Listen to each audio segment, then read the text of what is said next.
Kozhikode medical കോളേജിലാണ് ഞാൻ BDS ചെയ്തത്. അപ്പം കോഴ്സൊക്കെ കഴിഞ്ഞ് ഇന്റേൺഷിപ്പ് ചെയ്യുന്ന ടൈമിൽ നമുക്ക് എല്ലാ ഡിപ്പാർട്ട്മെന്റ്സിലും പിന്നെ കാഷ്വാലിറ്റിയിലും ഒക്കെ പോസ്റ്റിംഗ് ഉണ്ടാവും. ആ സമയത്താണ് എനിക്കൊരു കാര്യം മനസ്സിലായത്. ഈ പല ആൾക്കാർക്കും ഈ പെൺപിള്ളേർ ഡോക്ടർ ആവുന്നത് അറിയില്ല എന്ന് തോന്നുന്നു.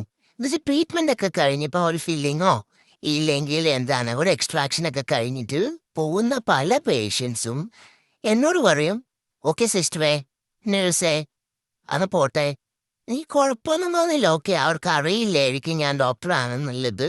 പക്ഷെ ഒരുവിധം എല്ലാവർക്കും അറിയില്ലേ ഡോക്ടേഴ്സ് ആണ് ഇതൊക്കെ ചെയ്യ പ്രൊസീജിയർ എന്തെങ്കിലും അവർക്ക് അറിവില്ലായ്മയെന്ന് വിചാരിച്ചേ.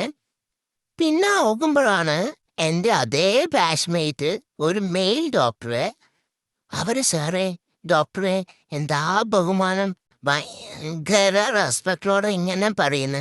അപ്പൊ എനിക്ക് മനസ്സിലായി, ഒന്നെങ്കിൽ എന്നെ കാണാൻ ലുക്കില്ല, ഇല്ലെങ്കിൽ എനിക്ക് അത്ര എന്താണ് പഠിച്ചൊരു ഡോക്ടർ ആവാൻ ബുദ്ധിയില്ല എന്നാണ് അവര് കരുതുന്നത്.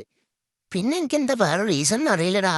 എപ്പോഴും ഇങ്ങനെ കുറേ പ്രാവശ്യം, ഒരു പ്രാവശ്യം എന്നല്ല എത്ര പ്രാവശ്യം എന്നെ സിസ്റ്ററെ, നേഴ്സേ, എന്നാ നിങ്ങള്, ഞാൻ ഒന്ന് 5.5-6 കൊല്ലം പഠിച്ചിട്ട് ഒരു ഡോക്ടറേന്ന് കേൾക്കാൻ എല്ലാവർക്കും ഒരു കൊതി ഉണ്ടാവില്ല. പ്രത്യേകിച്ച് പഠിച്ച് ഇറങ്ങിയ ഉടനെ ഒരു ഡോക്ടറെ വിളിയൊക്കെ കേൾക്കുമ്പോൾ ഒരു മനസ്സുഖല്ലേ. ഒന്നല്ലേ ഇത്ര കഷ്ടപ്പെട്ട് പഠിച്ചതല്ലേ. എന്താണെനിക്ക് ഇപ്പോഴും മനസ്സിലായിട്ടില്ലത്.